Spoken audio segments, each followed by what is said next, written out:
Assalamualaikum warahmatullahi wabarakatuh. Salam sejahtera buat kita semua. Baik teman-teman, yang saya hormati dan saya banggakan. Mari untuk mengawali kita pada kegiatan perkuliahan pertemuan keempat ini, kita berdoa menurut agama dan kepercayaan masing-masing. Berdoa, dipersilakan.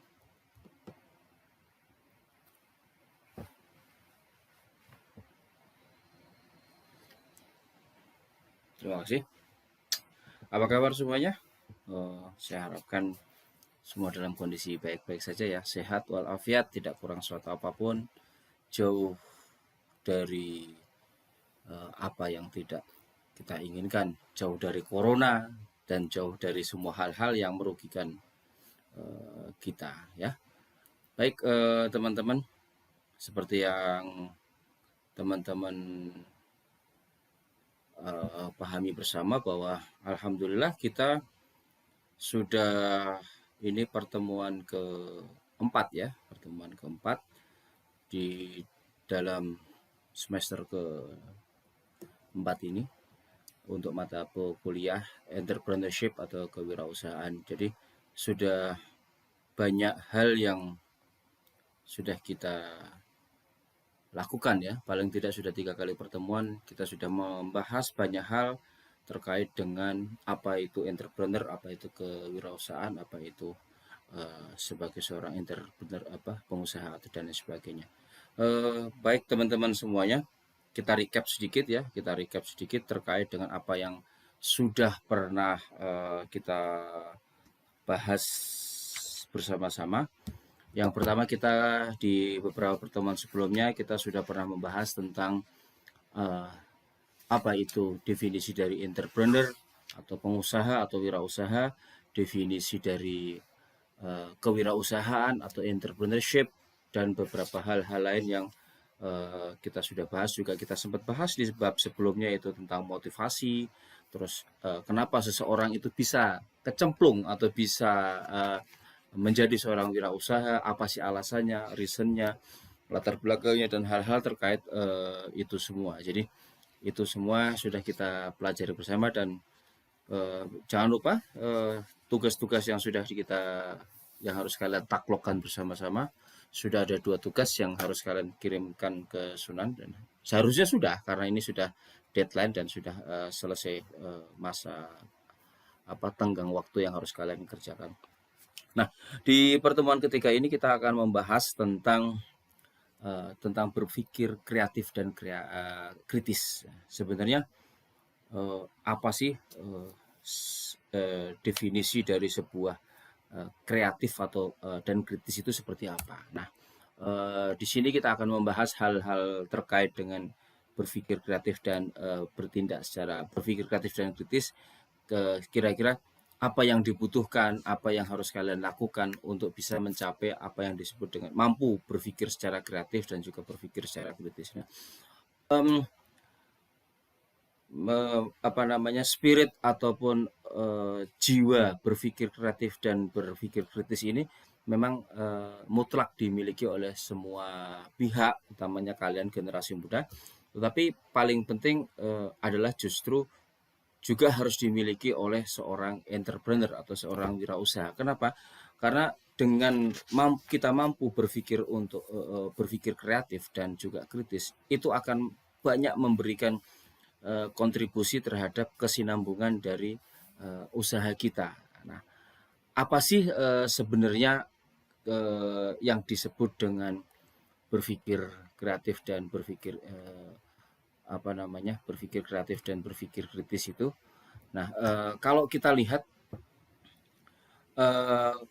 kita secara garis besar dulu bahwa berpikir itu adalah merupakan sebuah aktivitas mental. Jadi mindset kita ya, berpikir itu adalah sebuah aktivitas mental yang ditujukan untuk bisa membantu atau bisa merumuskan atau memecahkan sesuatu. Nah, memang kita berpikir pasti dilandasi oleh adanya sebuah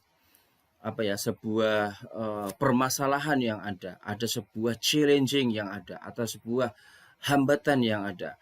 Dan itu harus kita taklukkan atau harus kita pecahkan. Nah, makanya kita harus berpikir untuk bisa menaklukkan ataupun bisa memecahkan permasalahan tersebut. Nah, berikutnya adalah kalau berpikir secara kreatif, ya, berpikir secara kreatif eh, adalah merupakan sebuah apa ya, sebuah hasil olah pikir yang penuh keunikan dari seorang individu dalam rangka berinteraksi dengan lingkungannya. Jadi dia berpikir kreatif itu karena dia berinteraksi dengan lingkungan. There is something wrong or something not to right gitu. Ada sesuatu yang salah atau ada sesuatu yang tidak benar atau tidak semestinya yang terjadi di lingkungannya, sehingga dia harus berpikir out of the box, berpikir secara lebih kreatif. Kenapa?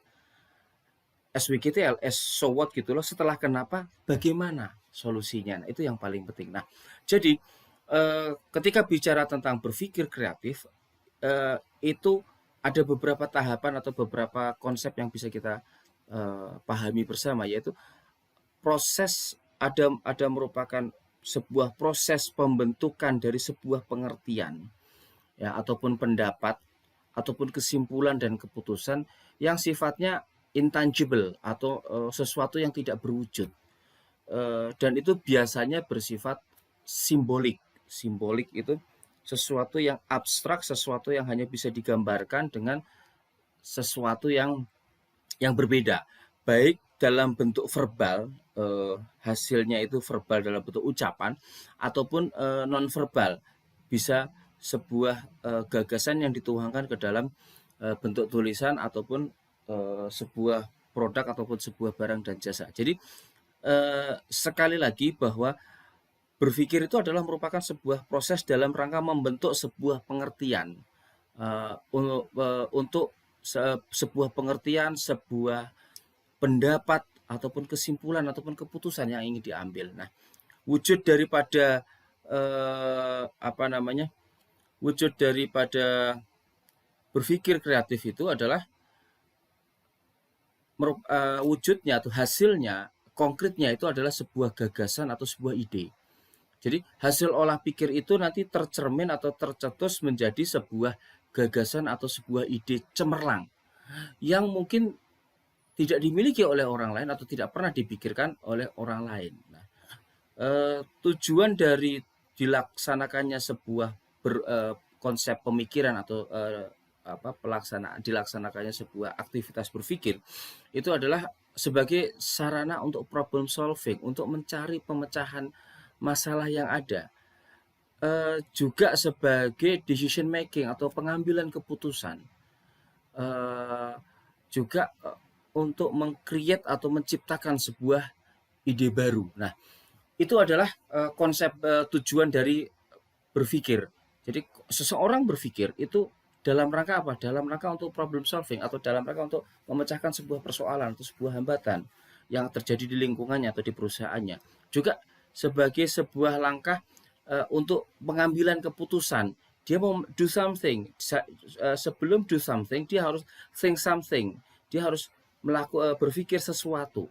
Jadi dia berpikir untuk dalam rangka membuat sebuah keputusan yang akan dia ambil nantinya. Nah, dan juga dalam rangka menciptakan sebuah ide baru. Jadi itu adalah tujuan dari berpikir. Kenapa? Ide baru di dalam konteks ini adalah bisa benar-benar original atau bisa juga merupakan sebuah pengembangan dari ide-ide yang sudah ada. Oke.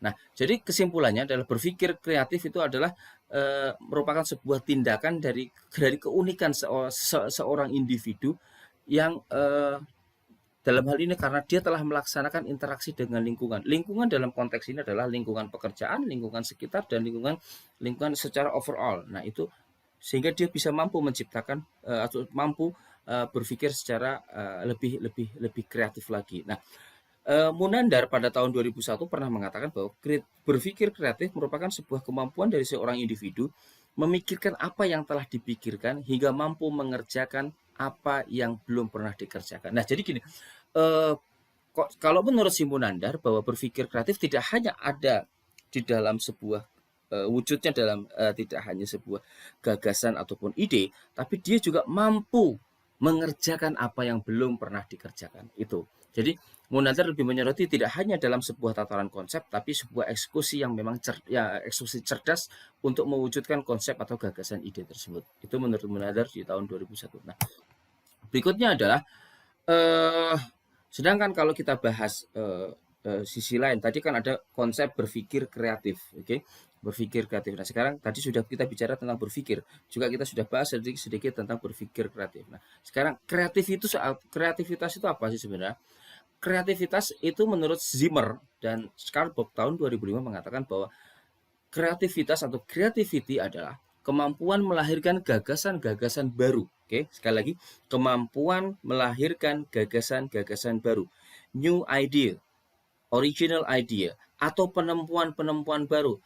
New invention, ya, penemuan-penemuan baru dalam melihat masalah dan peluang. Jadi sekali lagi, kreativitas ini timbul karena adanya ada problem, ada masalah. Tapi di sisi lain juga ada juga peluang di sana. Nah, kreativitas ini timbul untuk menjawab sebuah tantangan, adanya masalah, dan menjawab sebuah peluang yang ada, opportunity yang ada. Jadi tahun 2005 Zimmer sudah mendefinisikan bahwa kreativitas itu adalah kemampuan untuk melahirkan gagasan dalam ataupun penemuan baru dalam rangka apa? Kenapa? Karena melihat sebuah masalah, karena melihat sebuah peluang, maka timbullah sebuah kreativitas. Nah, di tahun sebelumnya Griffiths mengatakan bahwa kreativitas adalah kemampuan seseorang individu diciptakan kemampuan seorang individu untuk menciptakan ide baru, untuk tempatkan perspektif baru terhadap pada ide lama. Jadi kreativitas itu bisa saja original new idea, sebuah gagasan yang betul-betul baru, sebuah pemikiran yang totally 100% baru, tapi juga bisa merupakan pengembangan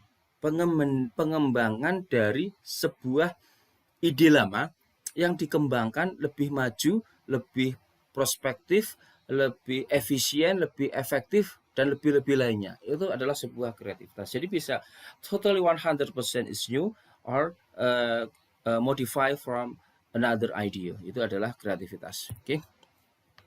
Nah,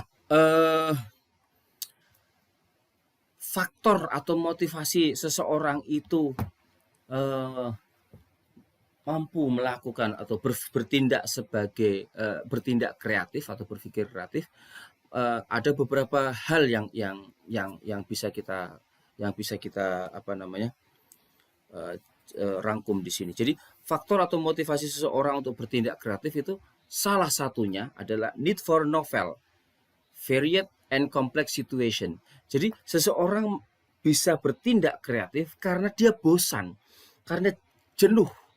Tidak ada variasi yang memunculkan ide-ide baru saat berada dalam situasi yang kompleks. Oke, jadi dia dalam sebuah kondisi yang ekstrim.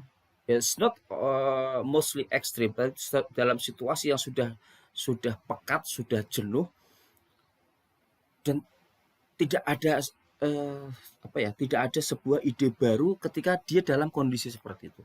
Jadi bertindak kreatif atau berpikir kreatif itu dikarenakan need for novel, varied and complex. Jadi karena sebuah kebosanan.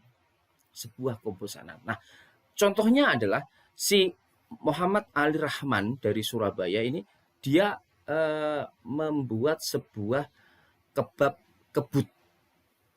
Kenapa? Karena dia bosan, karena dia, kalau anak sekarang kamu katakan apa guys? Gabut ya. Dia gabut dengan kebab yang sudah ada. Oke. Nah, si Muhammad Rahman Andi ini, kebab itu kan selalu slice daging, onion ring, bawang bombay, terus selada, saus, mustard, terus dan lain sebagainya. Itu yang ada corn ataupun apapun lah ya. Sekarang ada cheese dan lain sebagainya. Nah, kebab is seperti itu. Jadi kebab itu salty, gurih. Nah, bosan dia. Kenapa kebab harus begini? Kenapa kebab tidak kita tidak kita tidak modifikasi sedemikian rupa? Karena dia bosan, akhirnya dia menciptakan sebuah kreasi, sebuah kreativitas, yaitu dengan adanya produk kebab kebut. Dia menciptakan apa? Kebab rasa yang berbeda. Kebab durian. Kebab fruit mix plus choco. Kalau yang selama ini selalu dikenal kebab is salty, atau kebab itu pasti gurih ataupun asin, dia justru menciptakan kebab yang sweety, yang manis. Nah, ada kebab durian, ada kebab fruit mix. Oke. Dan itu ternyata diterima. Kenapa? Karena kebosanan, kegabutan, kegalauan si Rahman ini akhirnya dia menciptakan kebab yang kebab yang berbeda, yaitu yang tadinya salty sekali lagi sekarang menjadi sweety. Dan itu bisa diterima. Ternyata apa yang kegalauan yang dialami oleh si Rahman juga dialami oleh masyarakat secara umum. Utamanya di sini kita ambil Surabaya. Masyarakat Surabaya pun sudah mulai jenuh. Kebab kok selalu manis, kebab kok selalu salty, kebab selalu gurih. Mereka ingin mencari sesuatu something different. Nah, Rahman dengan cerdas menangkap sinyal ini, maka dia ciptakan kebab kebut, di mana di situ ada kebab yang secara konsep dia mengatakan kebabnya dia adalah kebab yang sweety atau kebab yang manis. Jadi kesimpulannya kegalauan itu, kegabutan itu timbul justru bisa menyebabkan seseorang untuk bertindak atau berpikir secara kreatif. Nah, jadi kreativitas itu muncul karena dorongan untuk memenuhi kebutuhan sebuah kebaruan tadi. Kebabnya kok begitu-begitu aja. Saya ingin sesuatu yang baru. Bosan, kebab pasti selalu salty. Kenapa tidak bisa kita buat kebab yang sweety? Atau adanya kejenuhan karena tidak ada pernah muncul kebab is only kebab like this. Karena kebab itu adalah sebuah makanan dari Timur Tengah yang memang patternnya demikian. Dari awalnya, dari sononya memang demikian. Nah, Rahman mencoba menangkap ide ini. Kalau orang bosan, kalau orang ingin menikmati, karena ternyata konsep makanan kebab juga cukup diterima di kalangan masyarakat Indonesia. Nah, kenapa? Padahal Indonesia lebih cenderung suka yang sweety. Coba dia challenge selera pasar ini. Dia ciptakanlah kebab kebut itu tadi, di mana konsep dasar adalah kebab yang sweety, dan itu bisa diterima sehingga bisa menjadi franchise atau bisa menjadi berkembang seperti sekarang ini. Oke. Jadi sekali lagi, berpikir atau bertindak kreatif itu disebab salah satu faktornya adalah need for novel. Karena adanya ingin sebuah kebaruan, varied, karena dia bosan, jenuh, gabut di dalam sebuah situasi yang sangat-sangat kompleks. Itu salah satu faktor atau motivasi orang bisa berpikir kreatif, dan sudah dibuktikan oleh si Rahman Adi. Oke.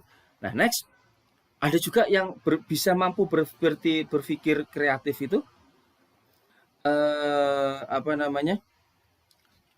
karena faktor need for communicate and values. Ingin menyampaikan sesuatu atau ingin mengajak kepada masyarakat sebagai respon atas kejadian yang ada di sekitar. Oke. Jadi dia bisa berpikir kreatif karena dia ingin menyampaikan sesuatu, need for communicate and value. Dia ingin menyampaikan sesuatu untuk mencapai sebuah nilai tertentu. Nah, jadi karena adanya kegalauan di sebuah kondisi yang tidak dia sukai atau sebuah kondisi yang tidak diinginkan di setengah masyarakat atau sebuah kejadian yang ada di sekitar, ini memunculkan sebuah faktor dia bisa berpikir secara kreatif. Nah, contoh yang paling sekarang sedang ngetren adalah apa? Iman sama Bella Delvara sebagai founder Ruang Guru, dia ingin memperbaiki sebuah kondisi pendidikan di Indonesia. Pendidikan di Indonesia is like that gitu kan. Masuk jam 7, pulang jam 1 atau jam 2, atau mungkin kalau yang di kuliah ya seperti itu, masuk dan sebagainya, di mana seolah-olah kita hanya belajar di jam-jam office learning gitu ya. Jadi jam 7 sampai jam 3 sore katakanlah. Tapi setelah itu apakah kita tidak bisa belajar? Nah, kegalauan atas kejadian inilah. Nah, masa padahal konsepnya long life education, bahwa pendidikan itu adalah sepanjang masa. Nah, dari kondisi masyarakat yang ada, di mana banyak terjadi hambatan-hambatan di dalam sistem pendidikan di Indonesia, di mana salah satunya adalah seolah-olah belajar itu dibatasi oleh ruang dan waktu. Nah, dia mencoba mencari sebuah pembaharuan, yaitu dia menciptakan ruang guru, di mana di sini dia menciptakan sebuah aplikasi yang bisa sebagai media pembelajaran, proses belajar mengajar, berinteraksi antara siswa ataupun murid kepada seorang gurunya. Nah, di dalam konteks ini berarti dia menciptakan sebuah ide bahwa belajar itu bisa di mana saja dan kapan saja. Nah, sekali lagi, konsep pendidikan di Indonesia sementara belajar harus jam 7 sampai jam 3 dan itu ada di ruang sekolah. Nah, tetapi setelah itu ngapain? Nah, dia mencoba memanfaatkan waktu di luar itu, di luar jam 7 sampai jam 3 untuk bisa tetap seorang siswa atau seorang mahasiswa tetap bisa belajar, sehingga diciptakanlah ruang guru. Konsepnya adalah belajar dimanapun dan kapanpun. Nah, kreatif kan? Cerdas ini. Jadi dia menciptakan ruang guru karena ingin mengkomunikasikan sesuatu dan ingin memberikan sebuah nilai tambah dari kondisi yang ada, yaitu kondisi pendidikan di Indonesia. Nah, bisa ditangkap ya. Jadi seseorang berpikir kreatif dikarenakan need for communicate and values. Nah, itu yang harus teman-teman sadari. Oh iya, berarti nah, nanti kita akan challenge di berikutnya. Apakah kita bisa berpikir kreatif? Pertanyaannya. So, berpikir kreatif karena apa? Nah, nanti kalian akan part-part dari ini tadi, konsep motivasi-motivasi berpikir kreatif ini yang harus kalian cermati dan harus kalian implementasikan. Oke. Nah, berikutnya adalah seseorang berpikir kreatif karena need for problem solving. Sekali lagi tadi karena apa? Berpikir kreatif salah satunya adalah sebagai media untuk problem solving. Oke, untuk mencari sebuah pemecahan masalah. Oke. Jadi seseorang berpikir kreatif, seseorang melakukan sesuatu, seseorang berpikir cerdas karena dia ingin memecahkan sebuah permasalahan yang ada. Nah, contoh konkretnya adalah ada kemarin sempat lumayan viral, yaitu produsen hijab anti copet. Nah, hijab anti copet, di mana hal ini disadari ditimbulkan karena adanya apa? Karena adanya sebuah permasalahan di masyarakat, bahwa wanita selama ini sering menjadi incaran menjadi korban kejahatan ataupun sesuatu yang tidak menyenangkan. Kecopetan lah, uangnya hilang lah, HP-nya hilang. Tapi walaupun ini tidak dialami oleh seorang wanita saja, tetapi paling tidak ide ini timbul karena kegalauan, karena wanita menjadi paling sering atau paling banyak menimpa masalah tentang kehilangan sesuatu pada saat di public area. Nah, ada seorang produsen hijab, dia menciptakan hijab anti copet, di mana dia menempatkan sebuah kantong ataupun kantong Doraemon, kantong Doraemon di bagian depan, di mana di situ bisa untuk menempatkan handphone, dompet, ataupun uang sekalipun dan lain sebagainya. Karena biasanya kalau sista kita ke pasar atau kemana itu kan selalu cuman bawanya simpel, dan itu hanya bawa dompet, bawa HP, dan itu concong, dan itu sangat-sangat menarik perhatian orang-orang yang ingin melakukan sesuatu yang tidak benar. Maka diciptakanlah hijab anti copet. Kenapa? Artinya dia mencoba menjawab sebuah permasalahan yang ada di masyarakat, yaitu apa? Bahwa wanita menjadi korban kejahatan. Diciptakanlah tadi hijab anti copet, need for problem solving. She thinking for problem solving. Dia berpikir kreatif karena ingin memecahkan sebuah masalah. Nah, ada juga beberapa waktu lalu cukup menarik ini, berdasarkan hasil rilis dari WHO dan juga Kementerian Kesehatan, di mana angka suicide, angka bunuh diri utamanya itu dialami oleh remaja, teenager ataupun anak-anak muda. Ini cukup mengkhawatirkan karena trennya tidak bisa dikatakan tinggi memang, tetapi trennya justru naik. setiap tahun terjadi kenaikan tren kasus bunuh diri yang dilakukan oleh seorang teenager atau seorang remaja atau seorang anak muda. Nah, kenapa? Karena masa-masa itu adalah masa-masa yang sangat sangat rentan terhadap sesuatu yang tidak, jadi kegalauan terjadi, kebingungan terjadi, di mana mungkin ada beda persepsi antara kita sebagai anak-anak muda, walaupun saya sudah tidak muda gitu ya, kita sebagai anak muda terjadi ada beda persepsi anak-anak muda dengan orang-orang di atasnya, orang-orang lebih senior atau orang tuanya dalam menghadapi sebuah permasalahan. Nah, sehingga banyak kasus yang ditimbulkan bunuh diri karena tidak ada komunikasi yang efektif antara seorang anak kepada orang tuanya. Entah malu, entah itu dia kalau dia ngomong justru malah dimarahin atau dipai. Kalau orang Jawa bilang dipaida, malah justru ditegur. Padahal dia inginnya adalah menyampaikan sesuatu atas kegalauan yang dihadapi. Nah, sehingga akhirnya dia pelarian yang salah, dia berteman dengan orang yang salah, bahkan dia mengambil jalan pintas dan lain sebagainya. Nah, akhirnya si Audrey Maximilian ini menciptakan sebuah aplikasi yang cukup simpel, disebut dengan Relief, sebagai bagian atau sebagai media untuk terapi online.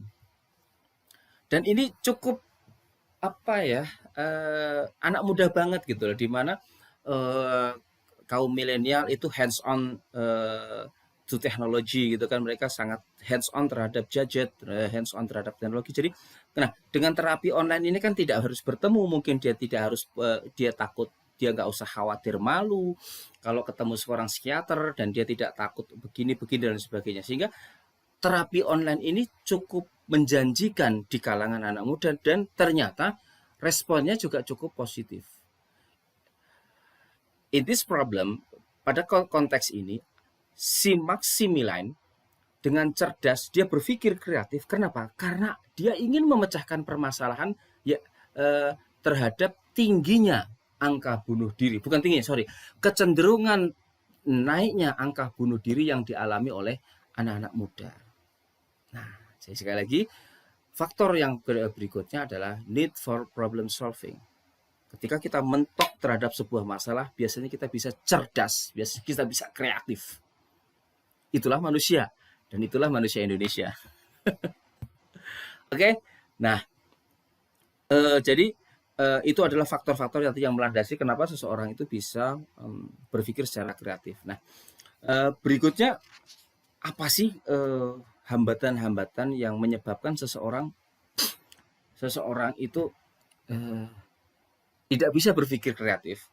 Bukannya tidak bisa, mungkin juga tidak mau untuk berpikir kreatif. Kenapa? Karena seolah-olah dia sudah dibayang-bayangi oleh sebuah bayangan di belakang sosok dia, yang sebenarnya dia takut oleh bayangan dia sendiri. It's mean kalau kita takut karena bayangan, we afraid to our shadow gitu. Kita takut terhadap bayangan sendiri. Kita tidak akan pernah selesai. Kenapa? Karena kemanapun kita akan pergi, bayangan itu pasti akan mengikuti kita. Coba kalian perhatikan. Ketika nggak usah di malam, di siang hari saja, misalnya jam 10, jam 11 itu, kalian berdiri di tengah. Kalau kalian berdiri di tengah, di belakang kalian pasti di ruang terbuka, di belakang kalian pasti ada bayangan, dan kemanapun kalian pergi, bayangan itu akan mengikuti. Kalian ke kanan, bayangan itu ke kanan, kalian ke kiri, kalian maju ke maju, kalian mundur pun akan muncul. So, kalau kita takut terhadap bayangan sendiri, itu sampai kapanpun kita tidak akan selesai. Karena apa? Bayangan itu akan selalu mengikuti kita. Karena apa? Bayangan itu adalah refleksi dari diri kita sendiri. Oke. Jadi, yang menghambat seseorang untuk bisa berpikir kreatif itu adalah rasa takut. Takut apa? Nah, ini. Bagi yang mendengarkan di seberang sana bisa mencoba mencerna gitu ya. Takut akan sebuah kegagalan. Takut akan salah. Dan juga takut akan dimarahi. Nah, rasa takut inilah yang menyebabkan seseorang itu terhambat untuk bisa berpikir secara kreatif. Nah, Kalau dari slide saya, kenapa saya di situ saya ambilkan sebuah gambar, the post-it note was invented by accident. Artinya apa? Kalian kenal itu produk post-it ya, kertas yang ditempel-tempel gitu kan. Kalau di sini ditempel sama si ownernya, ditempel ke jidatnya. Jadi post-it itu ditemukan atau di-create atau diciptakan karena sebuah ketidaksengajaan. Karena sebuah accident. Apa itu? Nah, awalnya si siapa ini namanya ya, si Spencer Silver sebagai founder dari Post-it. Spencer Silver itu awalnya ingin menciptakan sebuah lem yang bagus, yang strong, yang kuat. Spencer Silver. Tapi selalu gagal. Lemnya tidak cukup kuat, sehingga untuk merekatkan kertas, melekatkan sesuatu itu selalu gagal, tidak sesuai dengan apa yang diinginkan. Nah, tetapi di sisi lain dari kegagalan itu, maka timbullah ide cerdas dia, ide kreatif si Spencer. Kalau begitu, selama ini kita kita juga butuh sebuah note, sebuah kertas untuk catatan yang bisa ditempel dan mudah dilepas. So kenapa lem saya tidak saya gunakan untuk yang seperti ini? Maka terciptalah Post-it, sebuah lem kertas yang tidak terlalu melekat, tidak terlalu kuat melekat ke dalam media di belakangnya, tapi dan juga mudah untuk dibuka atau diambil. Sehingga terciptalah ide Post-it. Karena dia gagal menciptakan lem yang strong, lem yang sesuai dengan keinginan dia. Lemnya selalu saja baru sekian hari sudah lepas, sekian hari sudah lepas, sekian jam sudah lepas, sudah kering dan sebagainya. Jadilah timbul Post-it. Oke, takut gagal. Dia gagal sudah berkali-kali, tapi dia tidak pernah menyerah. He's never give up. Oke, terciptalah Post-it. It's simple thing. Ini adalah sebuah barang yang simple, tetapi sekarang kita tahu Post-it banyak digunakan di media-media, bahkan di buku saya pun ada Post-it-nya. Oke, untuk sebagai apa? Pembatas antar halaman yang ingin kita menjadi yang kita highlight. Oke. Nah, bisa dipahami ya. Jadi rasa takut itu, takut gagal, takut salah, takut dimarahi adalah sebuah momok terbesar dari ide kreatif. Nah, hambatan berikutnya adalah rasa puas. Puas dengan keadaan, zona nyaman. Dan ini ada iklan ya. Ini dialami oleh raksasa komputer, Apple. Apple dari dulu merupakan leading sektor dari komputer grafis. Dia nyaman sekali, berpuluh-puluh tahun dia stay di situ. Tapi lambat laun, dia mulai diganggu oleh newcomer, pendatang baru. Ada banyak produsen baru yang dia tidak berbasis grafis, tidak berbasis desain, tetapi dia mampu menciptakan sebuah produk yang jauh lebih murah daripada Apple, tapi kemampuannya tidak kalah dengan Apple. Kita sekarang melihat ada banyak, ada Asus, ada Dell, ada HP, ada IBM, ada Lenovo dan lain sebagainya. Itu dalam rangka apa? Nah, ketika si Apple itu nyaman di zonanya, seolah-olah dia very strong gitu loh, tidak akan ada orang yang bisa mengejar di posisi dia. Padahal kompetitor dia sedang berusaha dan pada akhirnya mereka hampir menyamai. Apple baru dia sadar bahwa dia dengan berada di zona nyaman itu menghambat sebuah kreativitas. Sehingga si Apple ini menciptakan produk-produk yang lainnya. Akhirnya dia merambah ke iPod gitu kan. Dia merambah ke dunia musik, dia merambah ke perancangan bus dan lain sebagainya. Jadi dia tidak hanya puas untuk bermain di dunia komputer, dunia digital, tapi dia juga mencoba meraih di tempat-tempat lain. Dalam rangka apa? Surviving business, dalam rangka mempertahankan bisnis yang ada. Nah, oke. Bisa dipahami ya di sini. Jadi hambatan kreatif yang pertama adalah rasa takut, hambatan kreatif yang kedua adalah rasa puas. Ini dua hal yang bertolak belakang. Yang satu itu skeptis di posisi negatif, tapi di sisi yang lain rasa puas itu adalah di posisi yang positif. Tapi ketika kepuasan ini justru menina bobokkan kita, kepuasan ini justru membuat kita terlena. That's be the problem. Itu menjadi sebuah masalah. Oke. Nah, hambatan berikutnya ada rutinitas yang tinggi. Selalu itu dan itu. Jadi seolah kita we like a robot gitu. Kita seperti robot. Iya kan? Pagi jam 6 berangkat sampai jam 3 sore bekerja, terus pulang dan sebagainya. Rutinitas yang tinggi dan monoton. Ini juga bisa menghambat sebuah kreatif. Ini hampir seperti 11-12 dengan rasa nyaman tadi. Rasa aman tadi. Posisi zona nyaman tadi ya, hampir mirip. Karena dia sudah merasa oke, saya seorang karyawan, saya seorang pekerja, saya berpenghasilan sekian, aktivitas saya ini dan sebagainya. That's all, that's it, that's enough. Rumah, kantor, rumah, selesai. Dia tidak pernah berpikir kreatif, dia tidak bisa mencari sesuatu yang terobosan-terobosan baru. Nah, ini juga menjadi hambatan salah satu hambatan untuk berpikir kreatif. Nah, birokrasi, pengambilan keputusan yang bersifat bertele-tele ini juga bisa menghambat kreativitas. Saya tuh mau bikin begini, tapi untuk ini saya harus izin. Untuk izin butuh waktu sekian. Ketika izin itu sudah timbul, this idea is not really new. Sudah kadaluarsa. Oke? Karena adanya birokrasi yang diberbelit. Ketika birokrasinya sudah ditaklukkan, ternyata ide itu sudah tidak bisa terimplementasi, tidak bisa dieksekusi. Ini juga merupakan sebuah hambatan. Nah, ini yang paling penting, kemalasan mental. Hambatan berpikir kreatif berikutnya adalah mental kita malas. Artinya apa? Kalau kita sudah kena sindrom kemalasan mental, jangan pernah berharap kita akan bisa berpikir kreatif. Sekarang bayangkan, jangan pernah bayangkan bahwa listrik yang sekarang itu seperti yang kita nikmati sekarang. Oke. Thomas Alva Edison itu tidak terus bedunduk menciptakan bohlam jadi seperti ini. No, tidak sama sekali. Thomas Alva Edison dalam menciptakan lampu pijar itu beratus-ratus kali fail.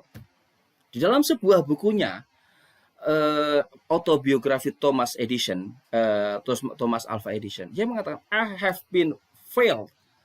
I've just found 10,000 ways. That's one word. Artinya apa? Saya sudah gagal. Saya sudah melaksanakan 10.000 jalan, tapi itu tidak pernah berhasil. Nah, sekarang bayangkan, kalau Thomas Alva Edison berhenti di usahanya yang ke 10.000, apa kita bisa menikmati listrik? No. Autobiografi ini mengatakan bahwa Thomas Alva Edison berhasil setelah dia bereksperimen 10.000 kali. Sekali lagi, bayangkan kalau Thomas Alva Edison berhenti bereksperimen di angka 9.999 atau 10.000, kita tidak akan bisa menikmati listrik yang kita nikmati sekarang. Dia baru berhasil setelah 10.000 kali kegagalan. Kalau si Thomas ini mentalnya coro, mentalnya itu malas, dia tidak akan pernah berhasil. Karena apa? Begitu 10 kali, 100 kali, 1.000 kali, 5.000 kali dia gagal, dia berhenti, maka dia tidak akan bisa menciptakan lampu pijar. Ketika Thomas Alva Edison tidak bisa menciptakan lampu pijar, kita tidak akan punya listrik. Oke, guys? It's very simple, but it's not easy. Ini sebuah yang simple sekali, tapi tidak mudah. Nah, ini ada juga hambatan dari sebuah kreativitas karena terpaku pada masalah. Untuk kalian anak-anak muda, anak kaum milenial, kegabutan kalian itu bisa menjadi sebuah problem. Terpaku pada masalah. Aduh, aku gagal. Saya kemarin bikin bisnis angkringan dan ternyata gagal. Nyesel aku. Oke. Atau sebuah kekalahan, harusnya tuh saya bisa menang, tapi begini. Artinya apa? Kita menyesali terhadap sesuatu yang sudah kita lakukan dan itu tidak berhasil. Kita menyesali kegagalan, kita menyesali kekalahan, kita menyesali sebuah kerugian. Tapi kita tidak pernah belajar terhadap dari kegagalan itu. Kita tidak pernah belajar dari kekalahan ataupun kerugian itu. Maka itu akan menghambat sebuah kreativitas. That's true. Colonel Sanders, founder dari KFC. Kalau anak-anak sekarang pasti tahu lah KFC, gitu kan? Kudus Fried Chicken gitu. No, Kentucky Fried Chicken. Colonel Sanders itu ketika dia menciptakan sebuah ayam goreng, sudah usah neko-neko gitu ya. KFC is ayam goreng. Gitu. Sampai dia mencapai posisi seperti sekarang, dia punya cabang atau dia punya franchise puluhan ribu bahkan mungkin jutaan franchise di seluruh dunia. Dia itu pertama kali mencoba resepinya, dia mencoba sebuah resep dia mencoba resep dia untuk dipasarkan atau dijajakan kepada masyarakat atau seorang di sekitarnya atau bahkan mungkin toko-toko itu 1009 kali dia ditolak. Oke, sekarang bayangkan kalau si Colonel Sanders ini ketika ditolak yang ke-1000 kali oleh masyarakat ketika dia menjajakan KFC-nya atau ayam gorengnya dan dia berhenti di situ, maka tidak akan pernah ada KFC. Atau dia tidak pernah akan menjadi seorang founder dari fried chicken yang seperti kita kenal. Nah, oke. Terpaku pada masalah ini juga merupakan sebuah hambatan dari sebuah kreativitas. Nah, next. Ini yang cukup menarik. Hello wanita, ladies, ya. Hambatan terhadap sebuah kreativitas itu ada karena ada stereotyping. Pandangan common business, pandangan yang lazim tentang sesuatu. Nah, ini menarik. Kenapa saya ambil sebuah ilustrasi woman atau girl gitu, atau gadis. Stereotype terhadap seorang wanita. Wanita itu ya di rumah. Oke. Ini bicara old fashion, bicara pandangan lama. Wanita itu di rumah saja. Wanita itu cukup dapur, sumur, kasur. Itu stereotip yang ada. Coba tanyakan kepada bunda ataupun mama, umi, mimi, mami atau siapapun bentuknya, ibu, simbok dan lain sebagainya. Benar nggak zaman-zaman beliau-beliau dulu itu atau mbah-mbah kita bahwa stereotip atau pandangan yang lazim di masyarakat, wanita itu tidak boleh keluar, wanita itu tidak boleh bekerja, wanita cukup sumur, dapur, kasur, titik.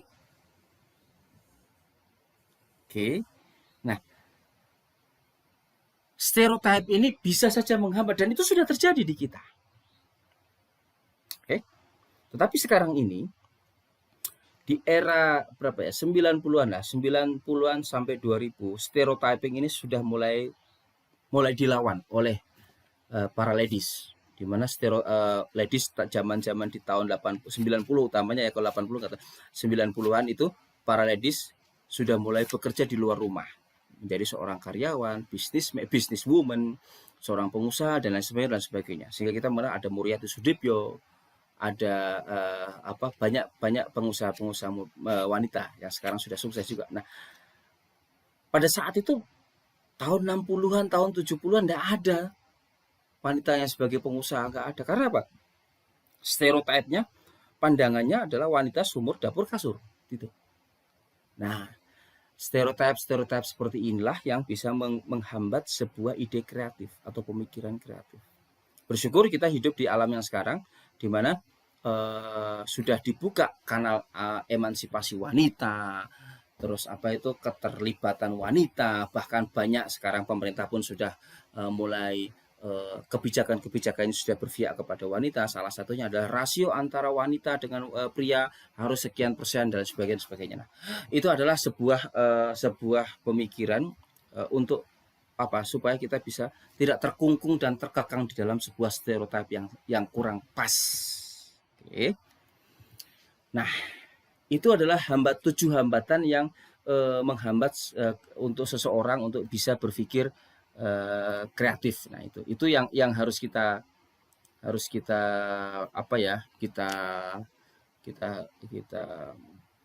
ya kita lawan bareng-bareng. Oke. Nah, berikutnya adalah 4 tahap proses kreatif. Nah, proses kreatif itu apa saja sih yang harus kita lalui?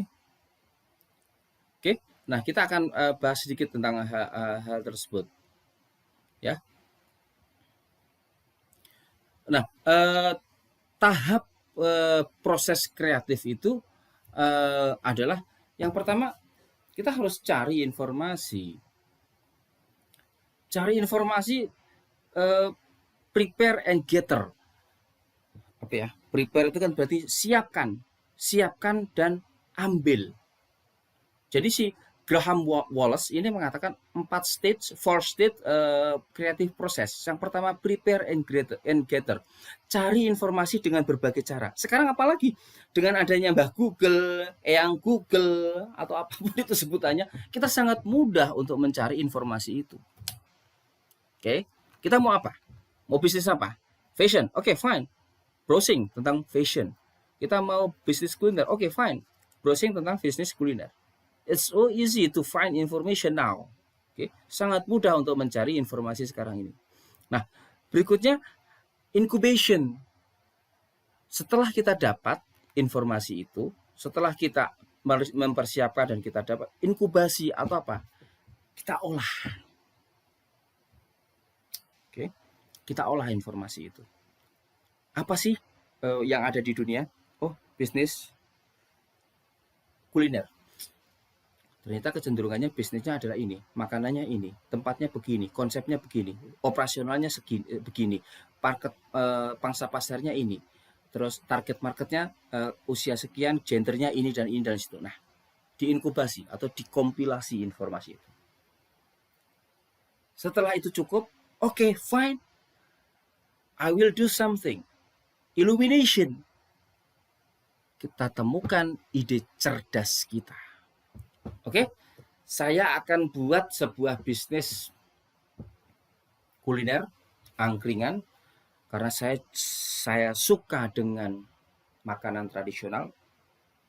Yang saya sajikan adalah makanan tradisional berbasis poloke pendem, ubi, singkong, dan lain sebagainya. Saya olah dengan berbagai cita rasa, saya olah dengan banyak varian. That's my idea. Itu adalah ide saya. Berdasarkan prepare and gather information, incubation information, sekarang saya cetuskan ide itu. So, tahapan berikutnya, verifikasi. Is possible or not? Impossible or possible or impossible to be implementation. Apakah ide saya ini mungkin untuk diimplementasikan? Jawaban itu kalianlah yang akan menentukan. Oke, ternyata pasar-pasarnya masih cukup luas, yang membuat bisnis seperti ini belum banyak atau bahkan tidak ada. Kalaupun ada hanya sebatas so-so dan lain sebagainya.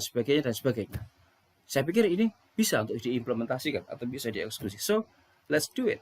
Do something. Oke. Jadi, Graham Walsh mengatakan proses kreatif itu mulai dari prepare and gather, incubation, illumination, and verification. At the end, ide kreatif itu harus bisa dieksekusi, ya, dieksekusi ataupun diimplementasikan. Oke? Nah, berikutnya adalah bagaimana menghasilkan sebuah gagasan baru. Oke? Banyak faktor atau banyak hal yang bisa kita lakukan untuk bisa menghasilkan gagasan baru. Ada 3 paling tidak. Ada yang pertama, brainstorming, merangsang seseorang untuk berpikir kreatif dengan dia bertemu orang lain. Jadi ketika kita bertemu sama orang secara tidak langsung, kita berdiskusi, menyampaikan ide dan sebagainya, menyampaikan gagasan, tetapi dalam konteks atau perspektif kita sama. Tidak ada yang mendominasi, tidak ada yang merasa lebih jago, merasa lebih hebat, merasa lebih tahu. Tidak, semuanya is equal, setara. Nah, brainstorming seperti ini bisa memunculkan ide-ide kreatif. Oke, berarti saya punya ide begini, kamu punya ide begitu, dia punya ide seperti ini. Nah, so kita ambil kira-kira yang paling bagus yang mana? Apakah salah satu atau salah dua, atau bahkan kita akan kolaborasi 3 ide tadi. Oke, itu adalah metode brainstorming. Berarti ini teamwork. Oke, calon creator, calon founder dari sebuah bisnis. Oke, nah nanti saya akan cerita. Ini fakta, ini sedang saya hadapi dan sedang saya inkubasi. Berikutnya adalah metode brainwriting yang diciptakan oleh Bert Rohbach tahun 1960. Bentuknya hampir seperti brainstorming, tapi ini ditulis. Dan biasa disebut dengan metode 635, metode 635. Hampir sama dengan brainstorming, tapi dia medianya, kalau brainstorming tadi adalah menyampaikan secara verbal, brainwriting ini adalah menyampaikan ide dengan bentuk tulisan atau proposal. Oke. Berikutnya ada FGD, Focus Group Discussion, tahun 1950. Ada moderator, ada peserta, ada narasumber dan sebagainya. Nah, ini tidak terlalu ini, tapi sekarang masih banyak digunakan untuk membahas sebuah permasalahan-permasalahan kecil. Jadi FGD itu dibentuk untuk menyelesaikan permasalahan-permasalahan secara teknikal, bukan secara policy, ya. Nah, contoh gini. Nah, berikutnya adalah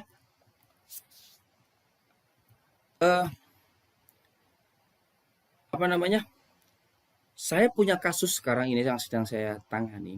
Jadi ada 3 orang yang sedang berusaha untuk meng-create sebuah bisnis. Jadi 3 orang ini berkumpul melaksanakan konsep, sekarang masih dalam taraf brainstorming.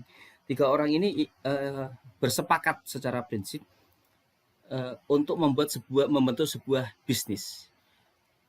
Yang disampaikan ke saya, 3 orang ini bersepakat untuk membuat sebuah bisnis kuliner atau bisnis angkringan atau bisnis kafe.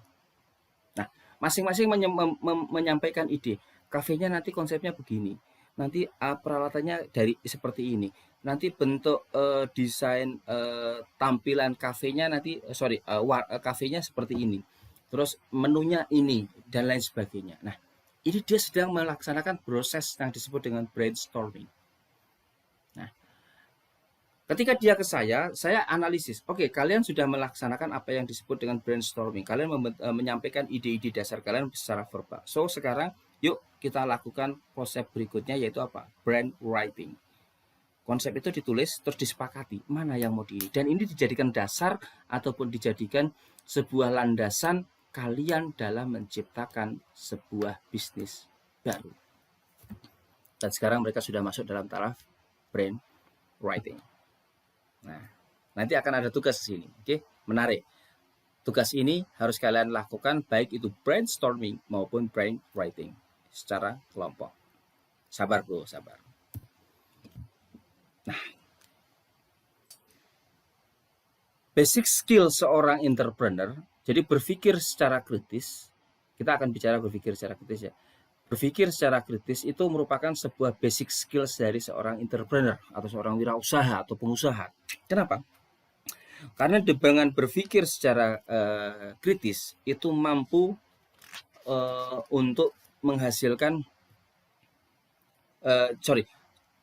seorang entrepreneur juga dituntut memiliki kemampuan untuk berpendapat secara terorganisir. Jadi berpikir kreatif itu merangsang kita atau melatih kita untuk memberikan atau berpendapat secara terorganisir, baik secara verbal, menyampaikan sesuatu, maupun secara writing atau secara tulisan, yaitu proposal. Nah, Jadi ini berpikir kritis itu harus dimiliki oleh seorang entrepreneur karena dia merupakan sebuah kemampuan untuk berpendapat secara terorganisir. Dan kalau seseorang mampu berpikir kritis, itu dia akan selalu mencari alasan di balik sebuah peristiwa.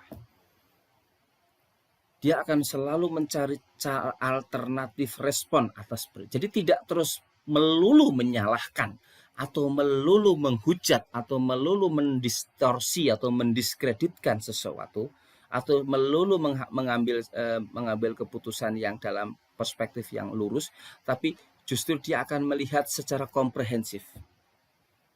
Kenapa sih terjadi? Kenapa peristiwa ini bisa terjadi? Adakah alternatif-alternatif lain yang menyebabkan peristiwa ini terjadi? Dan ini seorang entrepreneur juga harus mampu melihat dari berbagai sisi, out of the box, ya.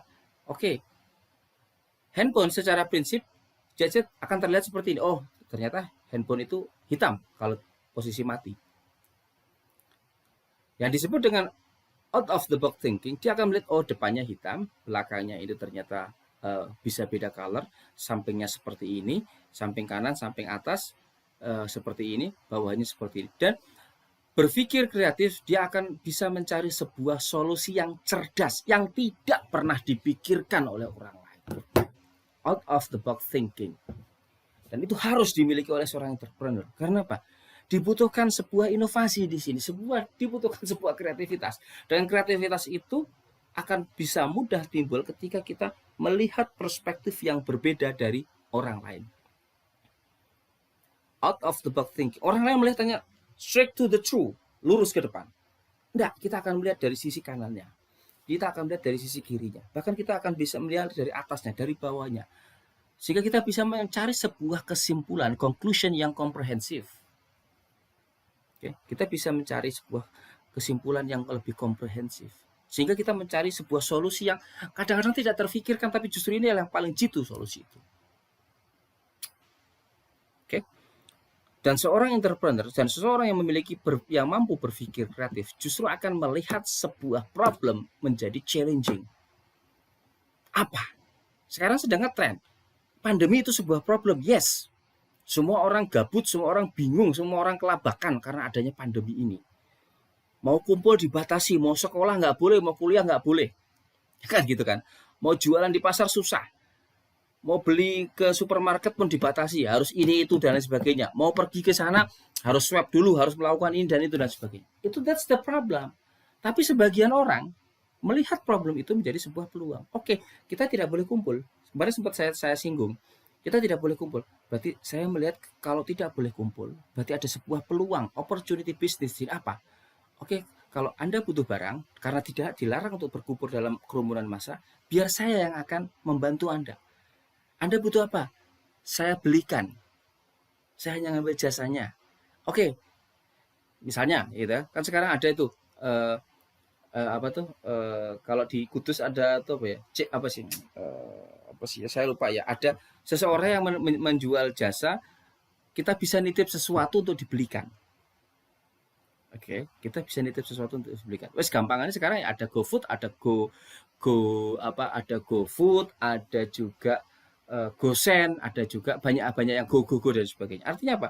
Ketika kerumunan dibatasi, justru itu menjadi sebuah peluang bisnis baru untuk menjadi seorang carakamen atau seorang yang bertugas mengambil dan mengantarkan sesuatu, dan itu sebuah peluang bisnis. Kita berpikir secara kreatif, mampu melihat masalah dan kita ubah menjadi sebuah opportunities atau peluang.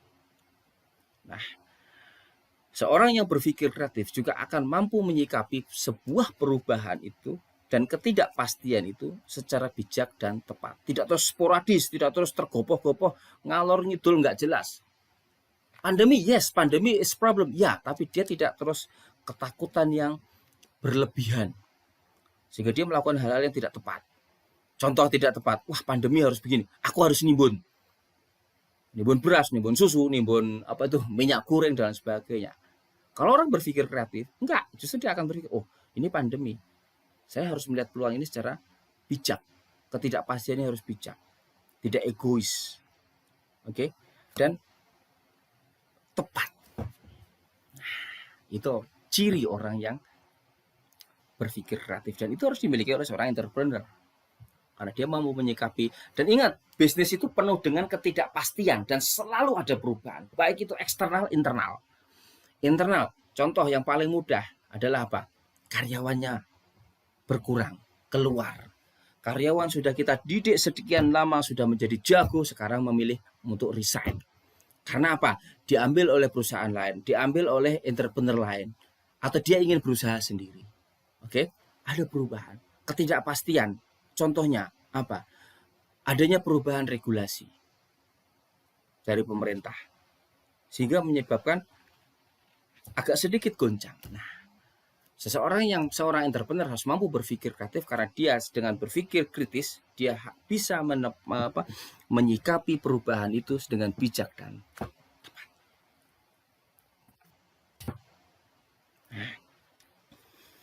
Berpikir kritis menurut Wijaya tahun 2020 yaitu sebuah kegiatan untuk menganalisis ide atau gagasan ke arah yang lebih spesifik, membedakannya secara tajam, memilih, mengidentifikasi, mengkaji, dan mengembangkannya ke arah yang lebih bersempurna.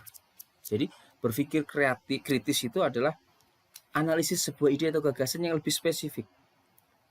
Kreatif saja tidak cukup, tapi harus kritis. Karena dia harus dianalisa dari berbagai aspek, dari berbagai sudut. Nah ya, lebih tajam, lebih straight to the point dalam mengkaji dan mengembangkan, lebih ke arah yang sempurna. Itu menurut Wijaya. Sedangkan menurut si Johnson tahun 2010 mengatakan bahwa proses berpikir kritis adalah sebuah proses yang terorganisir dan jelas yang digunakan dalam aktivitas mental. Sekali lagi, berpikir kritis adanya di sini, aktivitas mental.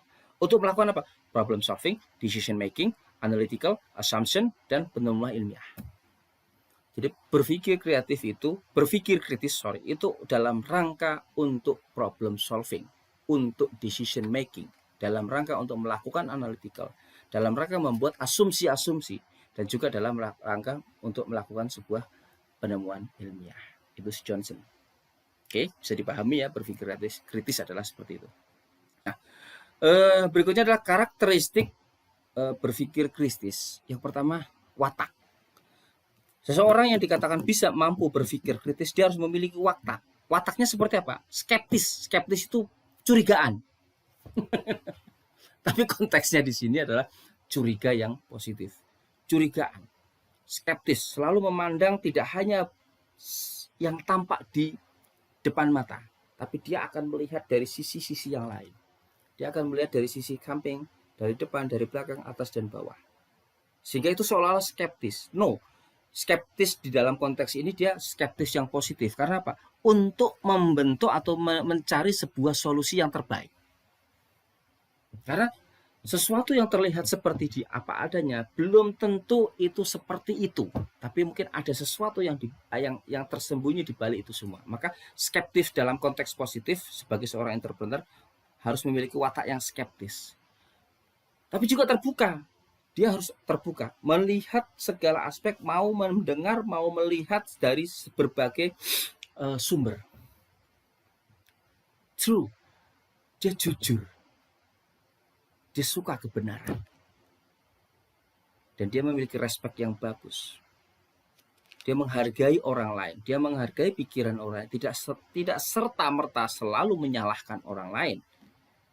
Tidak serta-merta selalu menghujat atau menghakimi orang lain. Maka ketika teman-teman itu melihat debat yang ada di televisi, kalau memang dia itu respect, salah satu contoh, kita tidak bisa mengatakan seseorang itu berpikir kritis kalau dia tidak respect pada orang lain, kalau dia underestimate terhadap orang lain, kalau dia sudah menjudgment seseorang itu salah, pemerintah itu keliru. Itu bukan karakter atau watak dari seseorang yang berpikir berpikir kritis. Itu adalah watak seseorang yang ingin blame someone, ingin menyalahkan orang lain, mau menang sendiri. Dan seseorang yang berpikir kritis itu harus memiliki, tadi sudah saya sebutkan, memiliki watak berpikir out of the box, tapi rasional. Oke, itu adalah watak seseorang yang berpikir kritis. Nah, Berikutnya adalah kriteria seseorang yang berpikir kritis. Dia memiliki standarisasi yang jelas, tidak bias, tidak ambigu, tidak juga double standard. Di sini dia mengatakan ini, di sana mengatakan lain. Enggak. Kalau seorang berpikir kritis, standarnya jelas. Ini adalah ini. Tidak bisa ini dan plus ini. Enggak. Standarisasi jelas. Relevan. Relevan itu artinya apa? Apa yang disampaikan, apa yang dikritisi, apa yang dipikirkan itu relevan dengan sesuatu yang memang sedang dihadapinya. Bukan sesuatu yang mengada-ada, bukan sesuatu yang halu. Tapi dia harus relevan, akurat. Ketika kita berpikir kritis, ketika kita mengkritisi sesuatu, maka harus akurat. Maka tadi ada, harus digali informasinya dulu, harus diinkubasi dulu, harus dilakukan try and error dan sebagainya. Faktual, bukan berdasarkan hari ini, watae, munine, ataupun kandane.com. Dia melakukan sesuatu, berpikir secara kritis karena berdasarkan fakta-fakta yang ada. Kredibel, sesuatu yang bisa dipertanggungjawabkan, sesuatu yang terukur dan terarah. Dan dia teliti. Kritis itu harus teliti. Kalau kritis itu sembrono, globoh, bukan kritis namanya. Dan tadi saya katakan, tidak bias, tidak mendua, tidak double standard, konsis. Oke. Dia konsisten. Ketika menghadapi masalah ini dengan kriteria ini, maka dia akan konsisten mengatakan ini. Nanti ketika hal yang lain yang mungkin hampir-hampir mirip, dia tetap akan melakukan hal yang sama. Bukan hari ini kedelai, besok tempe. No. Dan dia pasti selalu punya pertimbangan matang. Kenapa do something? Kenapa say something? Kenapa do not not doing something? Kenapa tidak melakukan sesuatu atau tidak mengatakan sesuatu? Dia punya pertimbangan yang matang. Ini seorang kriteria yang berpikir kritis. Jadi berpikir kritis bukan berarti harus dar. Enggak. Berpikir kritis pun harus punya pertimbangan. Ketika dia tidak punya cukup bahan untuk mengkritisi sesuatu, maka dia akan memberikan sebuah pertimbangan yang matang untuk tidak mengatakan sesuatu. Dan berpikir kritis harus memiliki argumen. Argumennya adalah alasannya untuk memperkuat atau menolak sebuah pendapat, pendirian, atau gagasan. Nah, ini. Dia harus punya, kenapa dia mengatakan demikian? Karena ini, dan ini. Selesai. Ini itu bisa dalam konteks memperkuat ataupun menolak sebuah pandangan atau sebuah pendapat atau gagasan. Jadi dia mempunyai argumen yang jelas. Dan itu bisa dipertanggungjawabkan. Karakteristik berikutnya adalah apa? Reasoning. Kemampuan untuk merangkum sebuah simpulan melalui hubungan antara beberapa pernyataan dan data. Dia akan cerdas menghubungkan data, dihubungkan menjadi sebuah kesimpulan. Berpikir kritis harus mampu menarik sebuah simpulan yang merupakan hubungan antara beberapa data dan informasi. Itu wajib. Nah, karakter kelima adalah point of view. Dia memiliki landasan yang kuat yang digunakan untuk menafsirkan sesuatu atau menentukan konstruksi makna. Ketika mengatakan sesuatu, dia tuh punya sesuatu landasan yang jelas. Gitu kan? Dia punya sesuatu gagasan yang jelas. Sebentar. Artinya apa? Ketika kita melakukan sesuatu atau membuat sesuatu itu ada maknanya, tidak asal membuat, gitu ya. Nah, ini semua menyebabkan dia dalam melakukan sesuatu atau dalam bertindak sesuatu, dia memiliki alasan yang kuat untuk melakukan itu. Oke. Berikutnya adalah prosedur for applying to criteria. Perumusan masalah, penentuan keputusan dan identifikasi asumsi perkiraan dan lain sebagainya. Ini dia lakukan dengan asumsi-asumsi yang kuat atau perkiraan yang berdasar Oke. Nah, itu adalah kriteria untuk berpikir kreatif. Nah, nih implementasi dari berpikir kreatif ya. Contoh ya, ini ada studi kasus OJC, objek syar'i. Nah, eh, ada beberapa orang yang berhasil membuat sebuah apa ya aplikasi. Kalau dulu kita kan sudah sering mengenal apa tuh Gojek, terus Grab, terus apalagi ya dan lain sebagainya, di mana itu memang bersifat umum, artinya tidak ada pembatasan lainnya. Nah, ternyata ini sama, hampir sama dengan kasus tadi, yaitu dia eh, kegalauan karena timbulnya untuk ingin menyelesaikan masalah, di mana beberapa kali terjadi dulu kalau teman-teman itu mencermati di Jakarta khususnya ya, banyak kejahatan yang dilakukan oleh para pengemudi ojek online terhadap wanita, terhadap anak-anak dan sebagainya. Jadi ada pembunuhan, ada perampokan, pemerkosaan dan lain sebagainya. Nah, ini ada seseorang yang memiliki loh. Kalau begitu kenapa kita tidak ciptakan sebuah ojek syar'i saja, ojek yang hanya dikhususkan untuk anak dan perempuan. Nah, ide ini timbul karena adanya beberapa permasalahan atau kasus-kasus yang ada di ojek online yang secara konvensional tadi. Maka si Reza sama Evilita itu mencoba membuat sebuah ide untuk membuat ojek syar'i. Konsepnya unik sebetulnya ya, secara konsep dia unik. Tidak hanya mencari keuntungan semata, namun juga di sini ada misi untuk melindungi perempuan dan anak-anak. Oke. Baru banget. Tidak hanya for creating profit, tapi juga untuk melindungi protective to women and children. Oke. Kenapa syar'i? Dan kenapa wanita tadi? Ini hasil dari pemikiran yang sangat kritis sebetulnya. Angkutan yang ada, baik itu ojek online maupun termasuk Transjakarta ataupun busway dan sebagainya, itu tidak menjamin keselamatan dan keamanan perempuan dan anak. Tapi di sisi lain, Indonesia mayoritas Muslim dan wanita populasinya lebih banyak.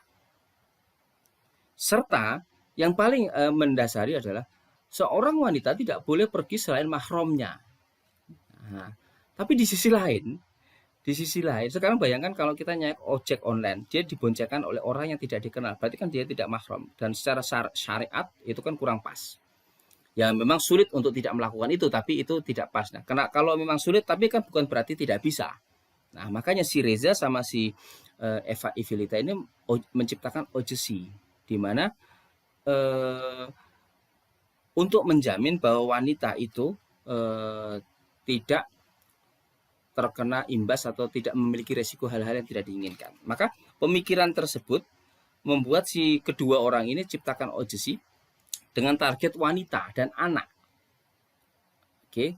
Nah, pria hanya diperbolehkan sampai usia 8 tahun. It means tetap dia anak-anak. Jadi anak kalau dia kategorinya seorang pria, maka usianya dibatasi 8 tahun. Kenapa? Karena untuk menjamin. Berarti OJC ini drivernya itu adalah wanita. Oke. Dan OJC ini sudah cukup bisa diterima karena terbukti bisa beroperasi di 20 kota di Indonesia dengan target market yang jelas dan spesifik, sehingga mudah diterima pasar bagi ibu-ibu Mahmud yang senang yang syar'i yang ingin menjaga kehormatannya, dia akan pakai ini. Ini sebuah ide yang kreatif, sebuah ide yang unik dari hasil sebuah pemikiran yang sangat kritis. Dia melihat sebuah peluang adanya sebuah bisnis baru, tapi di sisi lain dia melakukan bisnis, dia juga memiliki misi untuk melindungi wanita dan anak-anak. That's good idea. Oke, ini salah satu contoh. Nah, next, tadi sudah saya sempat simpan. Tugas buat kalian adalah nanti kita akan bagi ke dalam dua kelompok besar ya, yaitu, nah nanti ini experiential learning, kita akan bagi ke dalam 2 kelompok. Nah, tiap anggota ini nanti wajib mengeluarkan satu ide dalam bentuk dan buat kertas kerja seperti tabel yang di bawah itu, ada idenya apa, kelebihan, ini berarti brain writing. Oke. Kelebihannya apa, kekurangannya apa. Terus lakukan brainstorming untuk memunculkan satu ide yang disepakati di kelompok itu. Apa yang dirasakan brainstorm pada saat brainstorm, nanti kalian tuliskan. Oh, ternyata si A lebih dominan, oh ternyata si B kurang aktif, ternyata si C begini, si ini begini, dan sebagainya. Itu kalian tulis. Adakah yang mengintimidasi? Saya harapkan di sini kalian truth gitu, arti jujur. Kalau memang ada yang nggak bisa begitu, kamu salah begini, nggak apa-apa, ditulis. Justru saya ingin tahu dinamika yang ada di dalam teknik brain writing. Oke. Nah, lakukan teknik brain writing dengan tuliskan kelebihan dan kekurangan dari ide tersebut. Teknik brain writing ya. Jadi ide ini, saya punya ide kuliner polo kepenem. Kelebihannya apa? Saya tulis di sini, 1, 2, 3, sampai 10 misalnya, terserah. Semakin banyak semakin bagus. Kekurangannya apa? Nah, itu adalah mentransmisikan ide kita ke dalam sebuah narasi. Disebut dengan brain writing. Kalau yang di depan tadi, brainstorming. Kalian berdiskusi dalam sebuah kelompok itu untuk memunculkan sebuah ide. Pasti ide saya ini, ide saya begini, dan sebagainya. Oke. Dan itu pasti akan ada dinamika. Salah idemu, bagusan ini, nah kan begitu. Itu nanti harus ditulis supaya kita tahu, oh ternyata ini tuh yang dimaksud. Adakah bahwa kalau brainstorming tidak boleh ada yang mengintimidasi, tapi it's okay. Kalaupun ada yang merasa dominan, ada yang mengintimidasi, itu adalah sebuah dinamika. Dan itu menjadi sebuah pembelajaran yang bagus. Oke. Nah, berikutnya adalah tulis pengalaman kalian dan kelompok pada tahap berpikir kreatif, tahap persiapan, tahap inkubasi, dan apakah kalian mengalami stagnasi atau aduh, iya gitu, kok mentok ya. Nah, oke. Nah, itu tuangkan minimal di dalam PowerPoint 10 halaman. Oke. Kelompok nanti akan kita bagi dengan beberapa kelompok. Satu kelompok nanti satu kelompok isinya 10 orang saja. Satu kelompok nanti akan kita bagi ke satu kuliner, yang kedua handicraft. Kalau nanti misalnya ada 40 siswa atau 40 siswa atau 50 siswa, maka bagi ke dalam 5 atau 4 kelompok, masing maksimal 10, terus nanti tinggal dibagi. Kalau 50 berarti ada yang kulinernya 3, yang handicraftnya 2, atau sebaliknya, kulinernya 2, handicraftnya 3, terserah gitu ya. Temanya from local to global. Oke. Jadi harus punya ide produktif yang kreatif dengan tema local to global, dan dia harus memiliki nilai jual tinggi, target marketnya jelas, dan target penjualannya juga jelas. Oke. Itu experiential learning kalian. Oke. Baik teman-teman, saya pikir sudah cukup paham ya. Nanti kalau memang ada yang didiskusikan, kita lewat WA group saja. Saya terbuka buat kalian semua. Dan itu tadi yang bisa saya sampaikan untuk materi tentang berpikir kreatif dan berpikir kritis. Dan itu menjadi sebuah keharusan bagi seorang entrepreneur ya. Jadi banyak hal yang bisa kita highlight ya, tentang berpikir kreatif dan berpikir kritis, dan sudah saya sampaikan di depan tadi. Terima kasih atas atensi kalian, dan saya harapkan materi ini cukup menghibur dan membantu kalian dalam menambah wawasan kalian tentang berpikir kreatif dan berpikir kritis untuk membentuk jiwa seorang entrepreneurship. Mudah-mudahan apa yang saya sampaikan bermanfaat. Kurang lebihnya mohon maaf. Terima kasih. Wassalamualaikum warahmatullahi wabarakatuh. Ciao.